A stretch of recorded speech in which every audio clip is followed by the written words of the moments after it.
ఈరోజే చివరి మార్గశిర గురువారం. పైగా మార్గశిర బహుళ ఏకాదశి అంటే సఫల ఏకాదశి రెండూ కలిసి రావడం వల్ల ఈ రోజుకు మరింత విశేషత పెరిగింది. మార్గశిర మాసము అంటే లక్ష్మీనారాయణులకు ప్రీతికరమైన మాసం. అందున మార్గశిర మాసంలో గురువారం రోజు అంటే లక్ష్మీవారం రోజు ఆ లక్ష్మీదేవిని పూజిస్తే సంపదలకు లోటు ఉండదని, సకల శుభాలు కలుగుతాయని పురాణాలు చెబుతున్నాయి.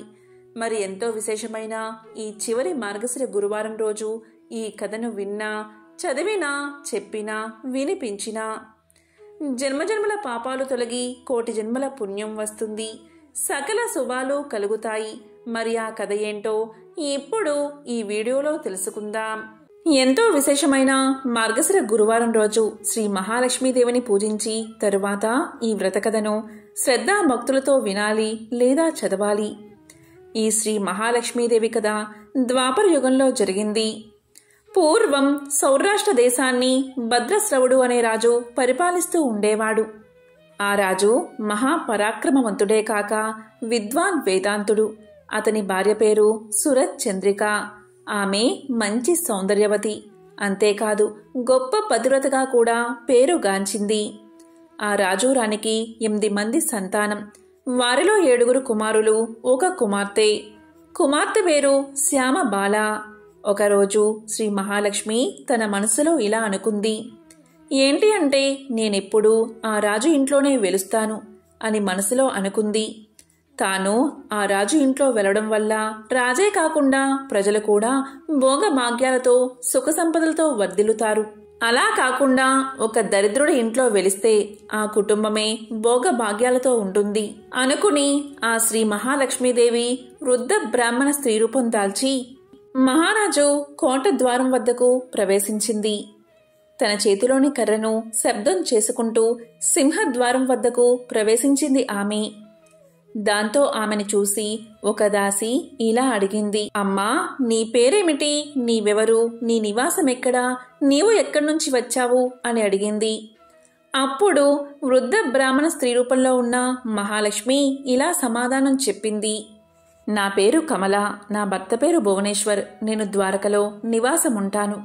నేను చెప్పేది విను. మీ రాణి సురచంద్రిక గత జన్మలో ఒక వైశ్యుడి భార్య. ఆ వైశ్యుడు చాలా దారిద్ర్యంతో బాధపడుతూ ఉండేవాడు.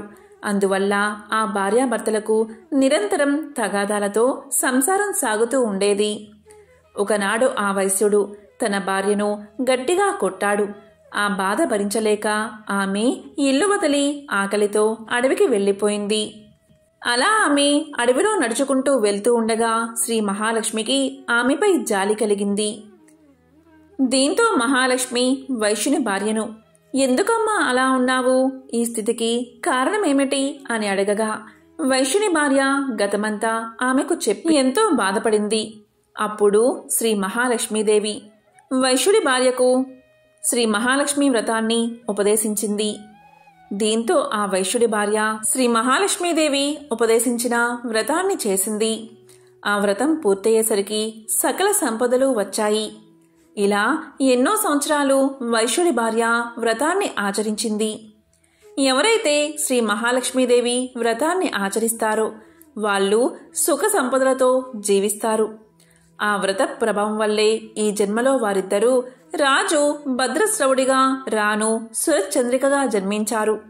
కానీ వారు ఈ జన్మలో భోగ భాగ్యాల్లో మునిగిపోయి వ్రతం గురించి మర్చిపోయారు.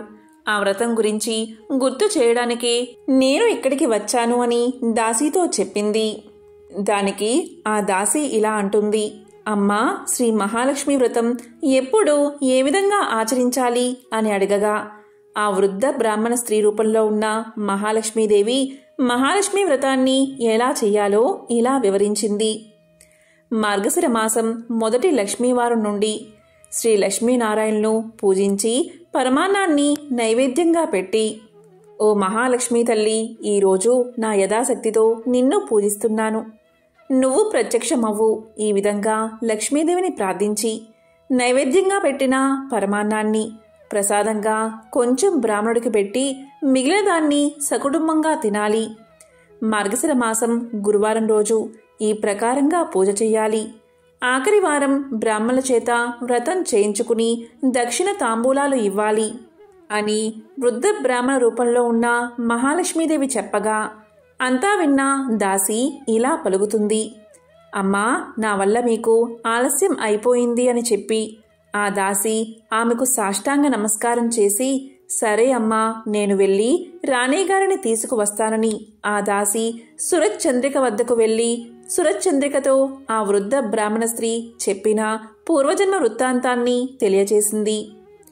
దాంతో సురత్ చంద్రిక ఆ వృద్ధురాలు నాకు చెప్పడం ఏమిటి అని కోపంతో అంతఃపురం నుండి బయటకు వచ్చి అహంకారణంగా ఆ బ్రాహ్మణ స్త్రీ వద్దకు వచ్చి చాలా కోపంతో ఇలా పలుకుతుంది.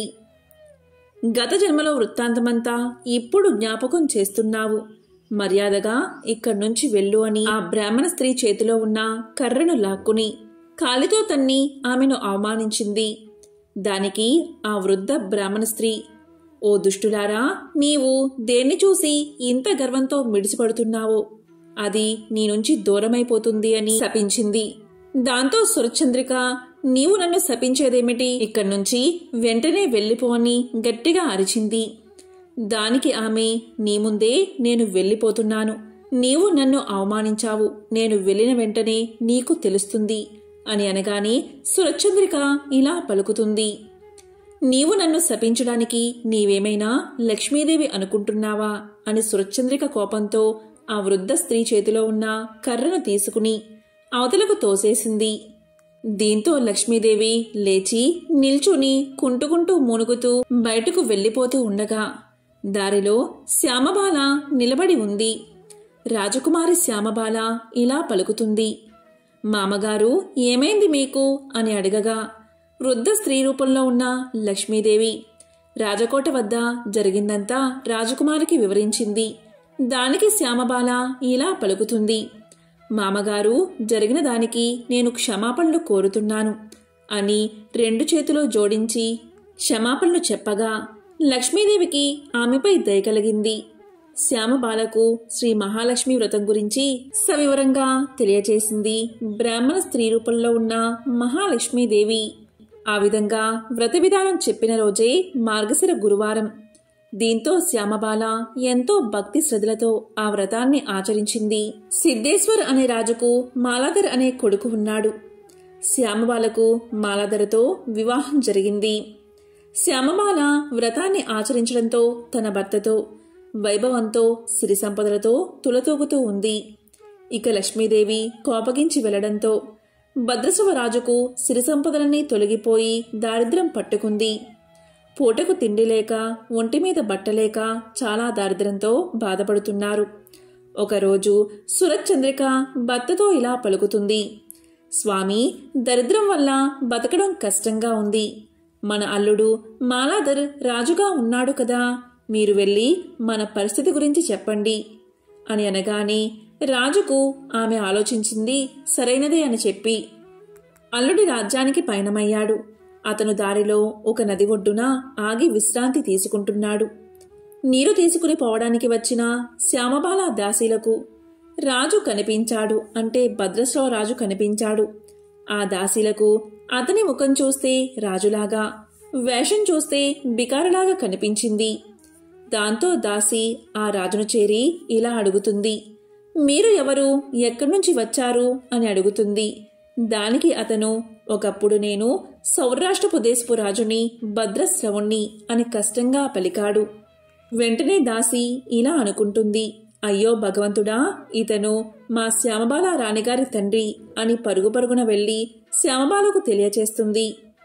దీంతో శ్యామబాల దాసి మేనకకు వస్త్రాలు, నగలు, ఒక గుర్రాన్ని ఇచ్చి తన తండ్రిని సకల మర్యాదలతో తీసుకురమ్మని ఆజ్ఞాపిస్తుంది. ఇక శ్యామబాల తండ్రికి పంచభక్ష పరమాణాలతో భోజనం పెడుతుంది. సకల మర్యాదలు చేస్తుంది. తండ్రి వెళ్లేటప్పుడు ఒక బిందె నిండా ధనాన్ని ఇస్తుంది. దీంతో ధనాన్ని తీసుకుని తన దేశం వచ్చేస్తాడు భద్రశ్రవుడు.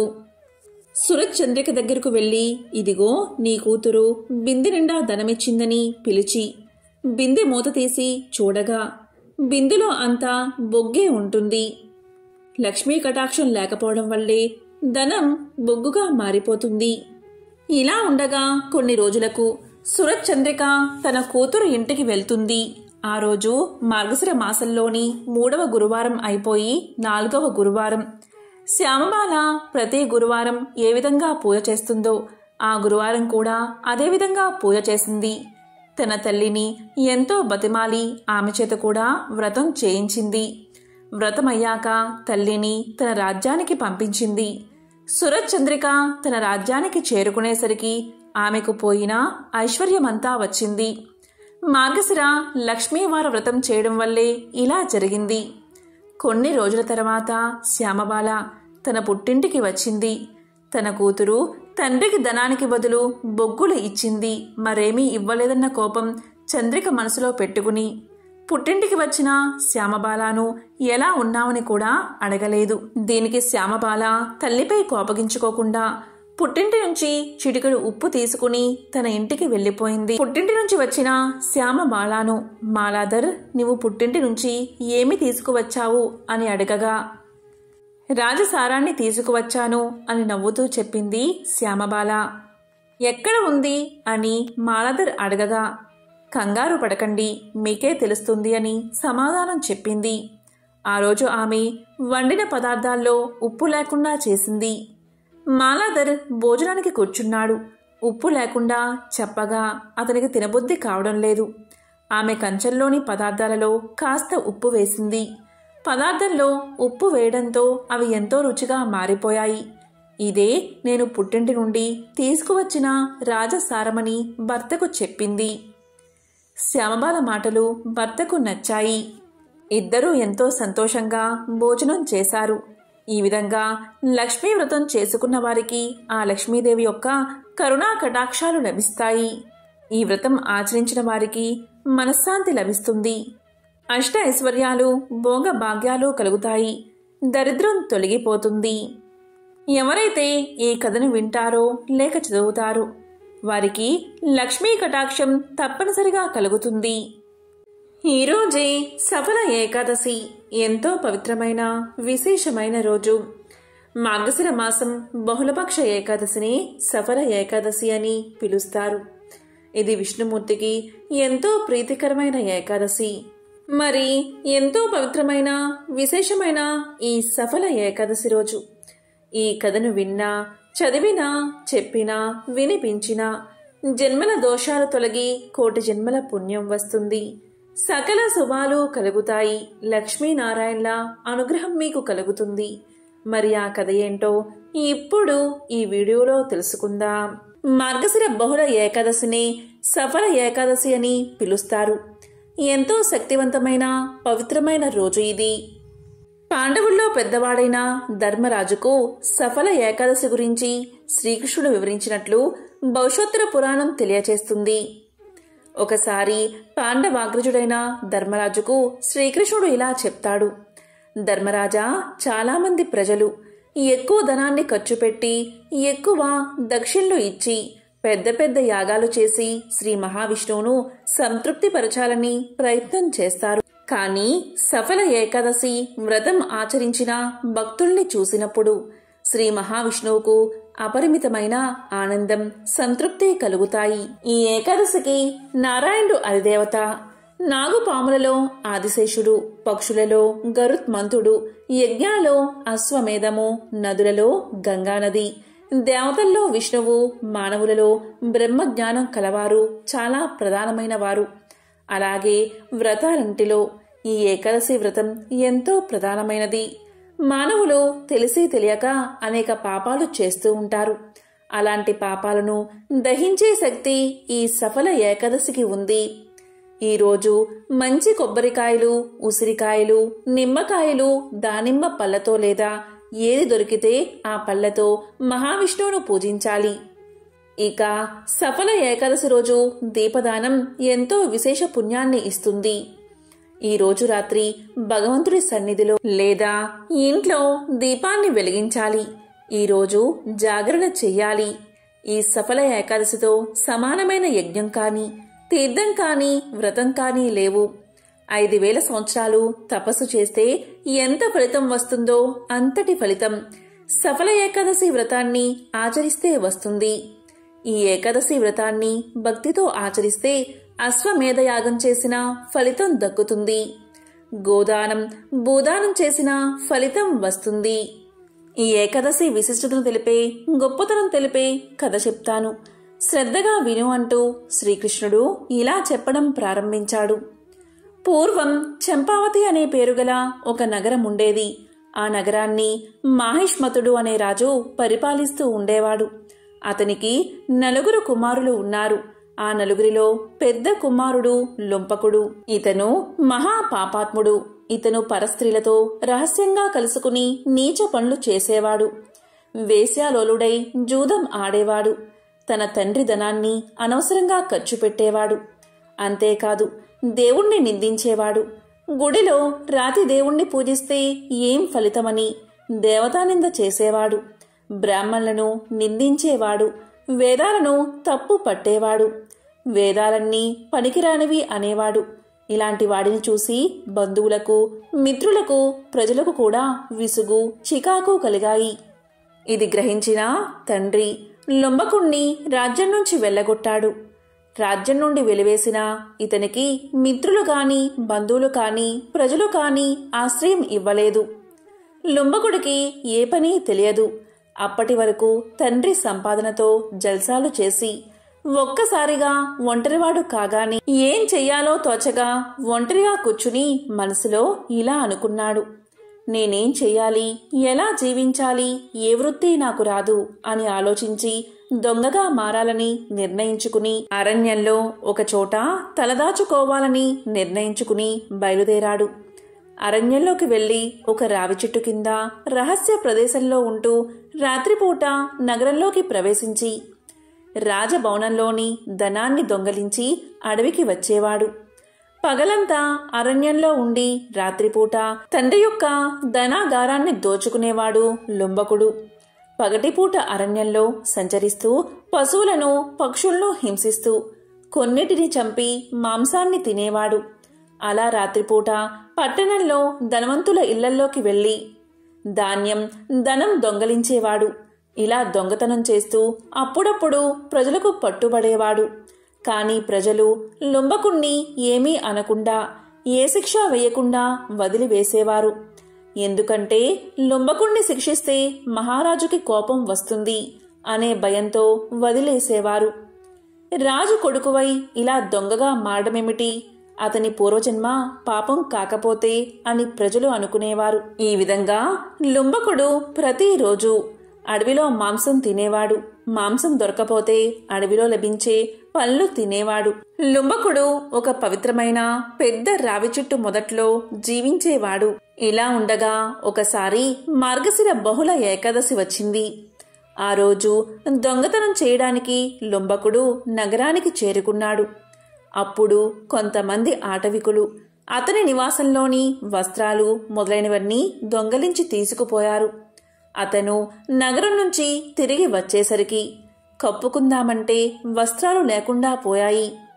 దీంతో లొంబకుడు దశమినాటి రాత్రి చలి బాగా వేస్తుందని కప్పుకోవడానికి ఏమీ లేక చలిబాధకి కొయ్యబారిపోయాడు. చలిబాధకి తట్టుకోలేక వణుకుతూ లొంబకుడు రావి చెట్టు మొదట్లో వెచ్చగా ఉంటుందని ఆ రాత్రంతా ఆ చెట్టు కింద గడిపి ప్రాణాలు లేని శవంలా తయారయ్యాడు. ఆ రాత్రంతా అతి కష్టం మీద క్షణం ఒక యుగంగా గడిపాడు లొంబకుడు. ఏకాదశి తిథి మధ్యాహ్నం వరకు అతను రావి చెట్టు మొదట్లో పడుకుని ఉన్నాడు. మధ్యాహ్నం ఎండవేడికి తెలివి వచ్చి తాను పడుకున్న ప్రదేశాన్ని వదిలి నీరసంగా తడబడుతున్న పాదాలతో అడుగులు అడుగులు వేస్తూ కుంటివాని వలె నడుస్తూ ఆహారం సంపాదించడానికి వెళ్ళాడు. ముందు రోజు కూడా ఆహారం లేనందున కొంత దూరం వెళ్లేసరికి ఆకలి, దప్పికలు ఎక్కువయ్యాయి లొంబకుడికి. అలా నీరసంగా ఉన్నందున ఆ రోజు జంతు హింస కూడా చెయ్యలేదు. లొంబకుడు పక్షులు కొరికి పడేసిన పళ్లను ఏరుకుని రావి చెట్టు దగ్గరకు చేరుకున్నాడు. అప్పటికే సూర్యుడు అస్తమించాడు. చీకట్లు కమ్ముకుంటున్నాయి. ఈ స్థితిలో లొంబకుడికి పట్టరాని ఏడుపు వచ్చింది. ఏడుస్తూ ఇలా పలికాడు, తండ్రి, ఇలాంటి హీనమైన జీవనాన్ని నేను గడుపుతున్నాను. పక్షులు కోరికగా మిగిలిన పళ్లను తెచ్చుకున్నాను. వీటిని నమిలే శక్తి కూడా నాకు లేదు. మహారాజు కొడుకునైనా నాకు ఈ గతి పట్టిందా అని కన్నీళ్లు కార్చాడు. చివరకు ఆ పళ్లను ఆ రావి చెట్టు మొదట్లోనే నివేదనకు పెట్టినట్లుగా చేశాడు. రావి చెట్టు అంటే సాక్షాత్తు త్రిమూర్తుల స్వరూపం. ఒకవైపు నీరసం ఆవరించి ఆ రాత్రంతా నిద్ర పట్టక రాత్రంతా రావి చెట్టు మొదట్లోనే కూర్చుని మెలకుగా ఉన్నాడు లొంబకుడు. దీంతో సఫల ఏకాదశి జాగరణ చేసిన పుణ్యం లొంబకుడికి దక్కింది. అతనికి తెలియకుండానే ఏకాదశి ఉపవాస వ్రతం కూడా చేసిన ఫలితం లొంబకుడికి దక్కింది. దీంతో శ్రీ మహావిష్ణువు లొంబకుడి కష్టాన్ని గ్రహించి ఏకాదశి వ్రతం చేసిన పుణ్యం కారణంగా సూర్యోదయం కల్లా దివ్యమైన రెక్కలున్న గుర్రాన్ని ఆకాశం నుంచి పంపించాడు. ఆ గుర్రం మీద దివ్యమైన వస్త్రాలు, ఆభరణాలు, కవచము, కత్తి ఉన్నాయి. ఆ గుర్రం లొంబకుడి వద్దకు వచ్చి నిలబడి ఉంది. అప్పుడు ఆకాశవాణి ఇలా పలికింది: ఓ రాజకుమారా, నీవు సఫల ఏకాదశి వ్రతాన్ని ఆచరించావు. ఆ వ్రత ప్రభావం వల్ల భగవంతుడు అయిన వాసుదేవునికి నీయందు అనుగ్రహం కలిగింది. కాబట్టి నీ రాజ్యం నీకు సమకూరుతాయి. నీవు నీ తండ్రి వద్దకు వెళ్ళు. నీ తండ్రి చెప్పినట్లు నడుచుకో. నీవు పెద్ద కుమారుడు కాబట్టి రాజ్యాన్ని నీ తండ్రి నీకే అప్పగిస్తాడు. స్వేచ్ఛగా నీ సామ్రాజ్యాన్ని నీవే అనుభవించు అని ఆకాశవాణి పలికింది. ఆ మాటలు వింటూ ఉండగానే లొంబకుడికి దివ్య స్వరూపం వచ్చింది. అప్పుడు లొంబకుడు దైవానికి నమస్కారం చేసి తన తప్పును తెలుసుకుని నీవు చెప్పినట్లే చేస్తాను అని ఆకాశవాణితో పలికాడు. దివ్యమైన వస్త్రాలతో కవచాలు అలంకరించుకుని గుర్రంపై తండ్రి వద్దకు చేరుకున్నాడు. లొంబకుడిని చూసిన తండ్రి పరమానందంతో కన్నీటితో స్వాగతం పలికాడు. మహిష్మతుడు కుమారుణ్ణి కౌగలించుకున్నాడు. లొంబకుడు జరిగిందంతా తండ్రికి వివరించాడు. దీంతో తండ్రి సంతోషించి రాజ్యాన్ని తన పెద్ద కుమారుడైన లొంబకుడికి అప్పగించాడు. ఈ విధంగా నిరంతరం విష్ణు భక్తితో ప్రతి ఏకాదశి వ్రతాన్ని ఆచరించి జాగరణ చేసేవాడు లొంబకుడు. భగవంతుడి అనుగ్రహం వల్ల ఉత్తమమైన భార్య, పిల్లలు కలిగారు లొంబకుడికి. కాలక్రమంలో వృద్ధాప్యం వచ్చింది. రాజ్యాన్ని తన పెద్ద కుమారుడికి అప్పగించి అతను అరణ్యాలకు వెళ్ళి అక్కడ మనసును నిగ్రహం చేసుకుని విష్ణు భక్తిని వృద్ధి చేసుకున్నాడు. అంతట లొంబకుడికి పరమాత్మ సాక్షాత్కారం లభించింది. దీంతో లొంబకుడు యోగశక్తి ద్వారా శరీరాన్ని వదిలిపెట్టాడు. తరువాత విష్ణు దూతలు వచ్చి లొంబకుడిని విష్ణు లోకానికి తీసుకుపోయారు. కాబట్టి ఎవరైతే సఫల ఏకాదశి వ్రతాన్ని భక్తి శ్రద్ధలతో ఆచరిస్తారో అటువంటి వారికి విష్ణు లోకం ప్రాప్తిస్తుందని శ్రీకృష్ణ పరమాత్ముడు పాండవుల్లో పెద్దవాడైన ధర్మరాజుకు తెలియచేశాడు. ఎంతో పవిత్రమైన విశేషమైన ఈ కథను విన్నా, చదివినా, చెప్పినా, వినిపించినా రాజసూయ యాగం చేసిన మహాపుణ్యంతో పాటు స్వర్గలోక ప్రాప్తి కలుగుతుంది, భోగభాగ్యాలు కలుగుతాయి అని శ్రీకృష్ణుడు చెప్పాడు. ప్రపంచంలోని గొప్ప ఋషీశ్వరుల్లో ఒకరన్న అహంకారానికి లోనైన నారద మునీంద్రులు తన గర్వంతో చివరికి ఎటువంటి గుణపాఠాలను ఎదుర్కొన్నాడో ఇప్పుడు చూద్దాం.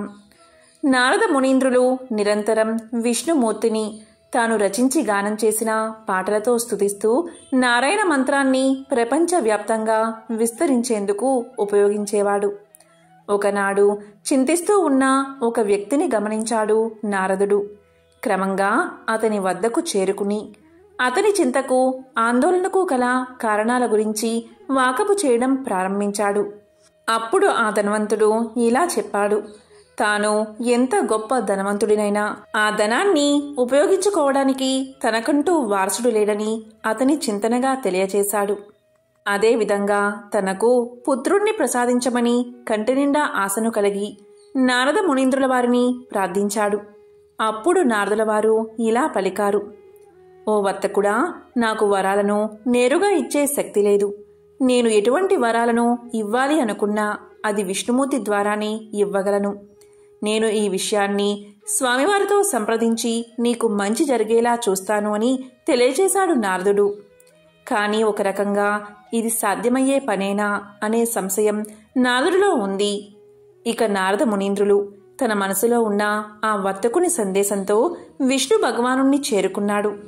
ఆ సమయంలో విష్ణు భగవానుడు తన నివాస స్థానమైన వైకుంఠంలో ధ్యానంలో కూర్చుని ఉన్నాడు.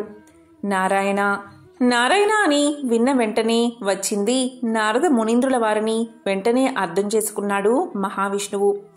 వెంటనే నారద మునీంద్రులు ఒక భక్తుడికి తమరి ఆశీర్వాదం కావాలని విష్ణువుని కోరుకున్నాడు. ఆ మాటలు విన్న విష్ణు భగవానుడు కళ్ళు తెరిచి ఎవరికి ఆశీర్వాదం కావాలి, ఎందుకని ఇవ్వాలి అని అడిగాడు. దానికి నారదుడు ఇలా సమాధానం చెప్పాడు. ధనవంతుడైన ఒక వర్తకుడి సమస్యను మొత్తం తెలియజేశాడు. క్రమంగా అతనికి పుత్ర సంతాన యోగ్యం కలిగించమని వేడుకున్నాడు. కాని అందుకు విష్ణు భగవానుడు ఇలా పలికాడు. నారద, ఆ వర్తకుడికి తండ్రయ్యే యోగ్యత లేదు. విధివ్రతను అనుసరించి విధానాలు ఉండాలి కానీ వాటిని మార్చే ప్రయత్నం అస్సలు చేయకూడదని తెలియచేశాడు. అలాగే నారద, ఇలాంటి మార్పులు చేయడం ప్రకృతి విరుద్ధమని తేల్చి చెప్పాడు విష్ణువు. క్రమంగా విష్ణుమూర్తి నిర్ణయాన్ని గౌరవించి వర్తకుని పట్ల జాలితో అక్కడి నుండి వెళ్ళిపోయాడు నారదుడు. కొన్నేళ్లు గడిచిన తర్వాత నారద మునీంద్రుల వారికి ఒకసారి ఆ ధనిక వర్తకుణ్ణి సందర్శించాలి అనిపించింది. క్రమంగా అనుకున్నదే తడవుగా వర్తకుని ఇంటికి వెళ్ళాడు. అయితే ఆ వర్తకుడు నలుగురు కుమారులతో ఆడుకుంటూ ఉండడం చూసి నారదుడు ఆశ్చర్యపోయాడు. వెంటనే వర్తకుణ్ణి ఆ నలుగురు బాలురు ఎవరు అని అడిగాడు. దానికి వర్తకుడు సంతోషంగా ఇలా సమాధానం చెప్పాడు. ప్రభూ, నాకు మీ కారణంగా పుణ్యం వరించింది. ఈ రోజున మీ ఆశీర్వాదం కారణంగా నలుగురు కొడుకులు కలిగారు అని బదులు చెప్పాడు. అయోమయానికి గురైన నారదముని తక్షణమే ఆ ప్రదేశాన్ని వదిలి విష్ణుమూర్తి యొక్క నివాస స్థలమైన వైకుంఠాన్ని చేరుకున్నాడు. నారాయణ నారాయణ, ఓ వైకుంఠనాథ, అతని విధిరాతను మరలా రాయడం జరగని పని అని చెప్పిన మీరు ఇదంతా ఎలా చేయగలిగారు అని అడిగాడు. దానికి విష్ణుమూర్తి నవ్వి ఇలా పలికాడు. అప్పుడప్పుడు నా భక్తుల భక్తిని పరీక్షించే సమయం వస్తుంది. ఆయా సందర్భాలలో వారి భక్తిలోని నిబద్ధత కూడా వారికి సహకారం అందించగలదు. ఒకసారి ఒక దివ్య ఋషి నన్ను చూడ్డానికి వైకుంఠానికి వచ్చారు. అప్పుడు నేను నా కడుపులో నొప్పితో బాధపడుతున్నాను. నన్ను అలా చూసిన ఆ ఋషి, మీ నొప్పి తీర్చేందుకు నేను మీకు ఎలా సహాయం చేయగలను అని అడిగాడు. అప్పుడు నేను ఇలా చెప్పాను. భూమి మీద ఒక మానవుడి గుండె రక్తాన్ని పొందగలిగితే ఈ నొప్పి తగ్గుతుంది అని. అంతేకాదు, ఇలా కూడా చెప్పాను. ఋషీశ్వరులు మానవుల కిందకు రారు, వారు దైవంతో సమానం. అతని రక్తం ఏమాత్రం ఉపయోగపడదు. కావున కేవలం భూమి మీద ఉన్న మానవుడి రక్తమే నా సమస్యకు పరిష్కారమని తేల్చి చెప్పాను. క్రమంగా మానవ రక్తాన్ని సాధించడంలో ఆ ఋషీశ్వరుడు ప్రపంచవ్యాప్తంగా తిరగడం ప్రారంభించాడు. దేవుడికి మీ రక్తం అవసరమని, అతని కడుపులోని బాధను తీర్చేందుకు మీ సహకారం అవసరమని ప్రతి ఒక్కరికి చెప్పాడు. కానీ దీని పట్ల ప్రజలు విశ్వాసాన్ని చూపలేదు. క్రమంగా ఆ ఋషి మీరు నాకు చెప్పిన అదే వర్తకుడి దగ్గరకు చేరుకున్నారు. వర్తకుడు కేవలం తనను దైవఋషి అని మాత్రమే గుర్తించకుండా అతన్ని నమ్మాడు కూడా. కత్తితో తన ఛాతిని పొడుచుకుని అతను కోరుకున్న విధంగా 4 చుక్కల రక్తాన్ని అందించాడు. అతని ధైర్య సాహసాలకు, నాపై ఉన్న ప్రేమ, భక్తి మరియు విజ్ఞానానికి మెచ్చిన నేను ఆ వర్తకుణ్ణి ఆశీర్వదించాను. క్రమంగా ఇప్పుడు అతనికి సంతాన యోగ్యం కలిగిందని తెలియజేశాడు మహావిష్ణువు. క్రమంగా నారదముని విష్ణుమూర్తి అందరినీ ఒక కంట గమనిస్తూనే ఉంటాడని, మరియు ఆయా వ్యక్తుల పాపపుణ్య ఫలాలను, భక్తి ప్రపత్తులను, నిబద్ధతను ఉద్దేశించి వారి కోరికల సాధ్య అసాధ్యాలు ఉంటాయని గ్రహించాడు. మనిషి తన కష్టం తాను చేసినప్పుడే దేవుడి ఆశీర్వాదాలను కోరుకునేందుకు కూడా అర్హత సాధించగలడు. ప్రయత్న శూన్యంగా దేవుణ్ణి ప్రార్థించి వరాలను ఆశించడం మూర్ఖత్వమే అవుతుంది. నలుగురితో మంచిగా ఉంటూ సద్గుణ సంపన్నుడై నలుగురికి ఆదర్శప్రాయంగా మెలిగే ఎటువంటి వ్యక్తి అయినా దేవుని కనుసన్నల్లోనే ఉంటారని ఈ కథ ద్వారా అర్థమవుతుంది. బ్రహ్మ మానస పుత్రుడైన నారద మహర్షి నిరంతరం హరినామ సంకీర్తన చేస్తూ త్రిలోక సంచారం చేసేవాడు. విష్ణు భక్తుల్లో అగ్రగణ్యుడిగా ముల్లోకాల్లో అందరూ ఆయన్ని గౌరవించేవారు. దాంతో లోకంలో తనను మించిన విష్ణు భక్తుడు ఎవరూ లేరనే గర్వం మొదలైంది నారదుడిలో. అయితే ఆ మాటను సాక్షాత్తు విష్ణువు నోటనే చెప్పించాలి అనుకున్నాడు నారదుడు. అనుకున్నదే తడవుగా వైకుంఠానికి చేరుకున్నాడు. శేషతల్పంపై విశ్రాంతి తీసుకుంటున్న విష్ణువును దర్శించుకుని యథాప్రకారం హరినామ సంకీర్తనం ప్రారంభించాడు నారదుడు. మహావిష్ణువు మహదానందంగా నారదుడి సంకీర్తనను అరమోడ్పు కన్నులతో పరవశుడై ఆస్వాదించాడు. సంకీర్తన తర్వాత నారదుణ్ణి కుశల ప్రశ్నలు వేశాడు. కుశల ప్రశ్నలు పూర్తయ్యాక నారదుడు తన మనసులోని మాటను బయటపెట్టాడు. దేవా, నాదో చిన్న సందేహం, మీరే దాన్ని తీర్చాలి అంటూ వినయంగా అర్థించాడు. ఏమా సందేహం, సంకోచించకుండా అడుగు అన్నాడు విష్ణువు చిరునవ్వులు చిందిస్తూ. ముల్లోకాల్లో మిమ్మల్ని కొలిచే భక్తులలో ఎవరు అగ్రగణ్యుల్లో మీ నోటనే తెలుసుకోవాలి అనుకుంటున్నాను దేవా అన్నాడు నారదుడు. దానికి మహావిష్ణువు, ఇదేమంత పెద్ద సందేహం, అదిగో భూలోకంలో అటు చూడు, అక్కడ కనిపిస్తున్న పొలంలో పనిచేసుకుంటున్నాడో రైతు అన్నాడు విష్ణువు. చూశాను ప్రభు అన్నాడు నారదుడు. అందరికంటే అతడే నా భక్తుల్లో అగ్రగణ్యుడు అన్నాడు విష్ణువు. హతాశుడయ్యాడు నారదుడు.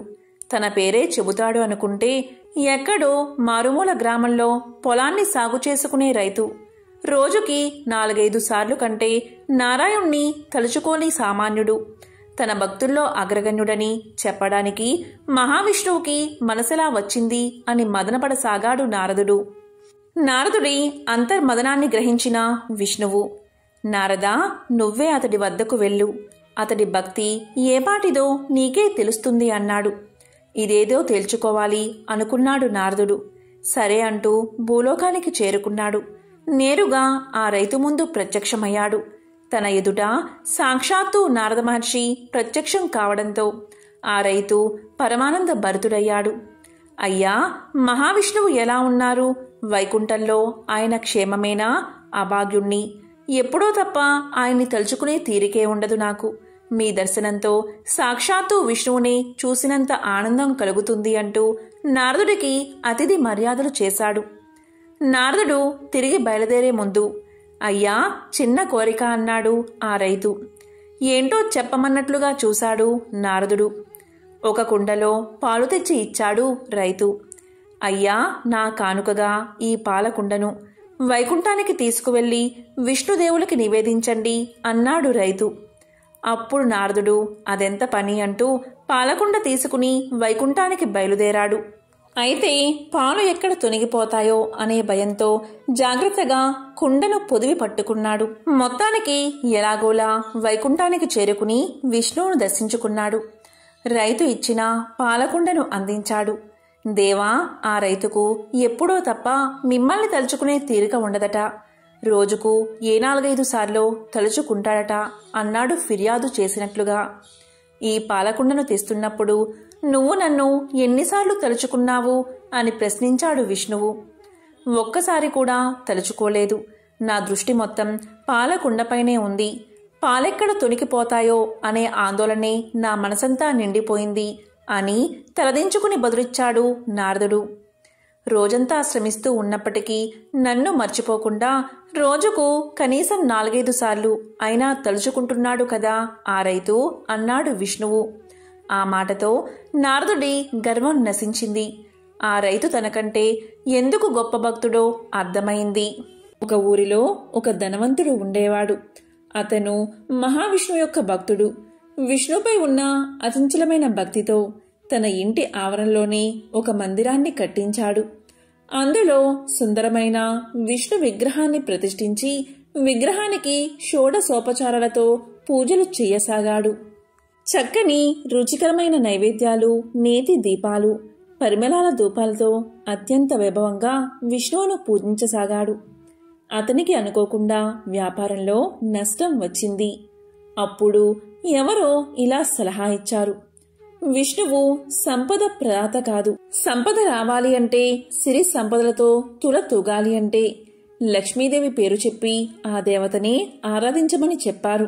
వెంటనే ఆ ధనవంతుడు ఆ దేవతా విగ్రహాన్ని తెచ్చాడు. లక్ష్మీదేవిని పూజించడం ప్రారంభించాడు. వెంటనే అదృష్టం కలిసి వచ్చింది.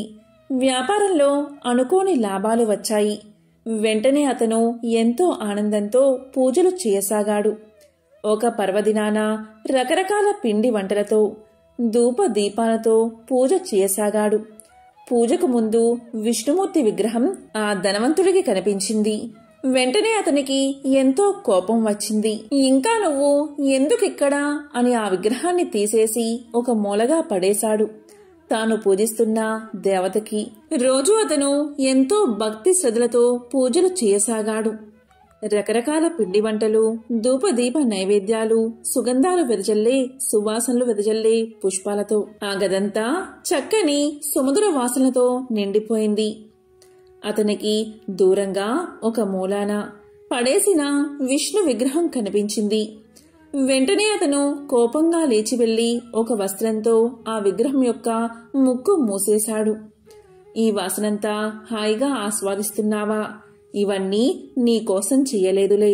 ఈ వస్తువుల వాసనలు కూడా నీకు తగలకూడదు అని పలికాడు ధనవంతుడు. ఇక వెంటనే మరుక్షణమే విష్ణుమూర్తి ప్రత్యక్షమయ్యాడు. చిరునవ్వుతో జగన్మోహన కాంతితో ఉన్న ఆ వాసుదేవుణ్ణి చూసి ఆ ధనవంతుడు ఇలా పలికాడు. స్వామి, నిన్ను ఎంతగానో ఆరాధించాను. రకరకాల నైవేద్యాలు కూడా పెట్టాను. అప్పుడు నీవు కనికరించకుండా కష్టాలు అనుభవించేటట్లు చేశావు. మరి ఇప్పుడు నిన్ను ఆరాధించడం మానేశాక లక్ష్మీదేవిని సేవిస్తూ ఆ నైవేద్యాల వాసన కూడా నీకు రానివ్వకుండా చేస్తే ఇప్పుడు ప్రత్యక్షమై కనుకరించావు. ఇదేమి వింత స్వామి అని ప్రశ్నించాడు ధనవంతుడు. అందుకు ఆ మహామాయావి అయిన విష్ణువు నవ్వుతూ ఇలా పలికాడు. నీవు పూజలు చేశావు నిజమే, నైవేద్యాలు నివేదించావు అది నిజమే. కాని నేను అక్కడ ఉన్నాను అన్న భావనతో నీవు చేయలేదు. ఏదో పూజ చేశావు, ఏదో నైవేద్యం సమర్పించావు అన్నట్లు చేశావు. కాని ఇప్పుడు నీవు అలా అనుకోలేదు. నేను ఇక్కడే ఉన్నాను అనుకున్నావు. ఆ వాసనలు కూడా అంటే నైవేద్యాల గుమగుమలు కూడా నేను అనుభవిస్తున్నాను అనే భావన నీలో కలిగింది. నా ఉనికి, నా సాన్నిధ్యం నీ భావనలో పొందావు. నన్ను ద్వేషించినా నేను ఇక్కడ ఉన్నాను అనే భావన్ని చెందావు. ఇక్కడే ఉన్నా నా ముక్కు మోసావు అంటే అంత ప్రత్యక్ష భావన నీలో కలిగింది. ఎప్పుడైతే ఆ భావన నీలో కలిగిందో నా సాక్షాత్కారం లభించింది అన్నాడు మహావిష్ణువు. దానికి ఆ విష్ణు భక్తుడికి ఎంతో ఆనందం కలిగింది. ఆ రోజు నుంచి అతను ఎంతో భక్తిభావంతో లక్ష్మీనారాయణులు తన ఇంట్లోనే ఉన్నారు అనే భావనతో పూజలు చేయసాగాడు. చివరకు మోక్షాన్ని పొందాడు. మోక్షం అనే పదం దాదాపు అందరూ వినే ఉంటారు. ఏదో ఒక సందర్భంలో హమ్మయ్య మోక్షం కలుగుతుంది అనుకుంటారు. ఇంతకీ మోక్షం అంటే ఏమిటి, అదెలా లభిస్తుందో తెలియచేసే పురాణ కథ ఇది. త్రిలోక సంచారి అయిన నారదుడు ఒకసారి భూమి మీద ఉన్న విష్ణు భక్తులను పలకరించేందుకు వెళ్ళాడు. ఆయన 3 వ్యక్తుల్ని కలిశారు. వారిలో మొదటి వ్యక్తి ఒక ముని. నిత్యం హరినామ స్మరణలోని మునిగితేలే ముని దగ్గరకు వెళ్ళాడు నారదుడు. నారదుణ్ణి చూసిన ముని ఇలా పలికాడు. అయ్యా, వైకుంఠం నుంచి ఎప్పుడు వచ్చారు? విష్ణు భగవానుడు ఎలా ఉన్నారు? ఏం చేస్తున్నారు? మీరు తరచూ వైకుంఠానికి వెళ్తూ ఉంటారా అని ప్రశ్నలతో ముంచెత్తాడు.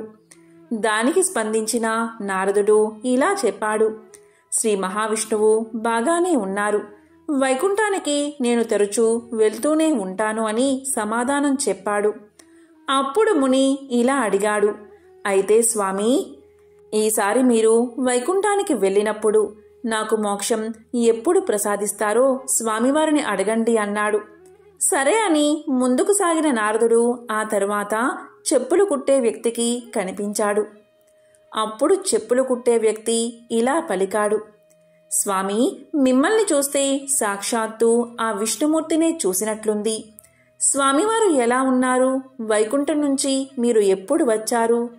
ఏం చేస్తున్నారు అని అడిగాడు. అప్పుడు నారదుడు ఇలా చెప్పాడు. స్వామి బాగానే ఉన్నారు. నేను మళ్ళీ అక్కడికే వెళ్తున్నాను. నీ గురించి ఏమన్నా అడగమంటావా అన్నారు నారదుల వారు. అప్పుడు చెప్పులు కుట్టేవాడు ఇలా అన్నాడు. అడగడానికి ఇంకేముంది తండ్రి, ఆ స్వామివారి కటాక్షం ఎప్పుడు లభిస్తుందో, నాకు మోక్షం ఎప్పుడు సిద్ధిస్తుందో కనుక్కోండి చాలు అన్నాడు.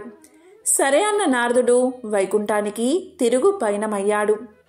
వైకుంఠంలో స్వామివారి దగ్గరకు వెళ్లిన నారదుల వారు తాను భూలోకంలో కలిసిన వ్యక్తుల గురించి చెప్పి వారి సందేహాలు అతని ముందుంచారు.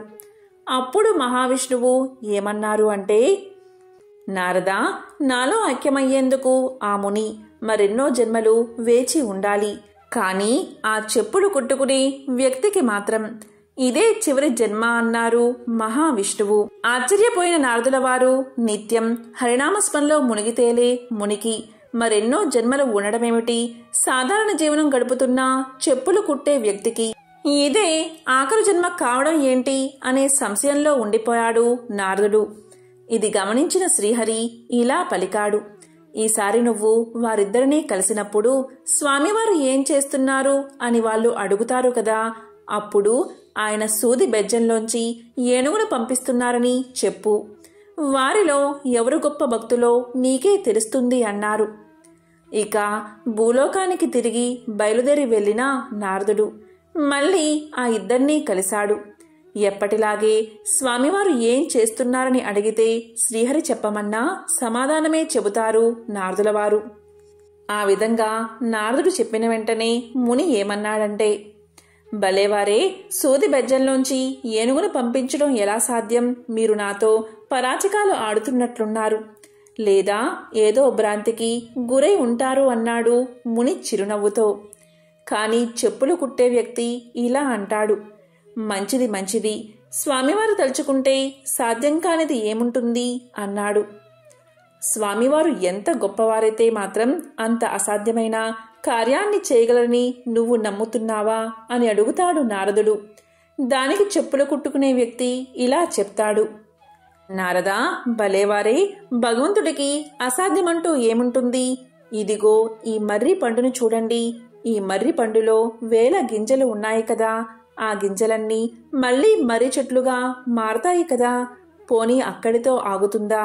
ఆ మర్రి చెట్టు ఊడలు కిందకి దిగి విశాలమైన వనంగా మారుతుంది. ఇంత చిన్న పండులో అన్ని మహావృక్షాలు ఇమిడి ఉన్నప్పుడు స్వామివారు చేసిన దానిలో ఆశ్చర్యం ఏముంది? సృష్టిలో ఇలాంటి అద్భుతాలన్నీ ఆయనకి సాధ్యమే కదా అన్నాడు చెప్పులు కుట్టుకునే వ్యక్తి. పైకి ఎంతో సాధారణంగా కనిపించి ఆ భక్తుడి మనసులో భగవంతుని పట్ల ఉన్న విశ్వాసం ఎంత బలమైనదో నారదుల వారికి అప్పుడు అర్థమైంది. మోక్షం చెప్పులు కుట్టే వ్యక్తికి ఎందుకు ముందుగా వస్తుందో నారదుడికి తెలిసింది. సఫల ఏకాదశి రోజున ఈ వస్తువులు మీ ఇంటికి తెచ్చుకోండి. లక్ష్మీ కటాక్షాన్ని పొందండి. ఈరోజు ఈ వస్తువులు ఇంటికి తెచ్చుకోవడం వల్ల అంతా శుభమే కలుగుతుంది. దరిద్రం తొలగిపోతుంది. మరి ఆ వస్తువులేంటో ఇప్పుడు తెలుసుకుందాం. మొదటిది వెండి హంస. ప్రతి ఒక్కరికి ఉండే ప్రధాన సమస్య డబ్బు. ఈ సమస్యల నుంచి బయటపడాలి అంటే సఫల ఏకాదశి రోజున వెండితో చేసిన హంసను ఈ ఇంటికి తెచ్చుకోండి. దీన్ని మీ ఇంట్లోని పూజా గదిలో ఉంచుకోండి. ఇలా చేయడం వల్ల నెగిటివ్ ఎనర్జీ పోయి మీరు అనుకోని విధంగా సంపాదన పెరుగుతుంది. అంతేకాకుండా ఈ సమయంలో మొదలు పెట్టిన పనులను పూర్తి చేస్తారు. ఇక రెండవ వస్తువు కలశం. మీ ఇంట్లోని వాస్తు దోషాలు తొలగిపోవాలి అంటే ఈ రోజున వెండితో చేసిన కలశాన్ని ఇంటికి తెచ్చుకోండి. దీన్ని ఇంట్లో పెట్టుకోవడం వల్ల నరదృష్టి పోతుంది. దానితో పాటు ఆర్థిక పరిస్థితి బలపడుతుంది. ఇక మూడవ వస్తువు తాబేలు. అప్పుల నుంచి బయటపడి మీ ఆర్థిక పరిస్థితి ఇది వరకంటే మెరుగ్గా ఉండాలి అంటే ఈ సఫల ఏకాదశి రోజున వెండితో చేసిన తాబేలును ఇంటికి తెచ్చుకోండి. ఇలా చేయడం వల్ల ఆదాయం పెరుగుతుంది. అంతేకాకుండా మీ వ్యాపారం కూడా చాలా బాగుంటుంది. హిందూ శాస్త్రంలో అరటి మొక్కకు చాలా ప్రాధాన్యత ఉంది. సఫల ఏకాదశి రోజున అరటి మొక్కను పూజించడం వల్ల మేలు జరుగుతుంది. విష్ణువు నివాసం అరటి చెట్టుగా భావిస్తారు. అందుకే సఫల ఏకాదశి రోజు పసుపు నీటిని అరటి మొక్కకు సమర్పించి 7 సార్లు ప్రదక్షిణ చెయ్యండి. ఇలా చేయడం వల్ల వైవాహిక జీవితంలో ఉన్న సమస్యలు తొలగిపోతాయని నమ్మకం. భార్యాభర్తల మధ్య గొడవలు సమసిపోతాయి. ప్రేమ చిగురిస్తుంది. ఈరోజు మహావిష్ణువుకి అంటే సఫల ఏకాదశి రోజు పసుపు రంగు పువ్వులు సమర్పించండి. పూజకి పసుపు పువ్వులు ఎంచుకుంటే విష్ణువు సంతోషిస్తాడు. ఓం నమో భగవతే వాసుదేవాయ నమః అనే మంత్రాన్ని పఠించండి. ఇలా చేయడం వల్ల ఆరోగ్యం మెరుగుపడుతుంది. ఆరోగ్య సమస్యలు తొలగిపోతాయి. విష్ణువు లక్ష్మీదేవిని ఈరోజు భక్తి శ్రద్ధలతో పూజించండి. లక్ష్మీదేవి ముందు 9 ముఖాలు కలిగిన దీపాన్ని వెలిగించండి. విష్ణు సహస్రనామాన్ని పారాయణం చేయండి. ఈరోజు తులసి మొక్కలో లక్ష్మీదేవి కొలువై ఉంటుందని నమ్మకం. అందుకే సఫల ఏకాదశి రోజు తులసి మొక్కని తప్పనిసరిగా పూజించాలి. ఇలా చేస్తే సంతోషం, శ్రేయస్సు కలుగుతాయి. మరి ఎంతో పవిత్రమైన విశేషమైన ఈరోజు ఈ కథలను విన్నా, చదివినా, చెప్పినా, వినిపించినా సకల శుభాలు కలుగుతాయి. జన్మల దోషాలు తొలగి కోటి జన్మల పుణ్యం వస్తుంది. ఓం నమో నారాయణాయ. ఓం నమః శివాయ.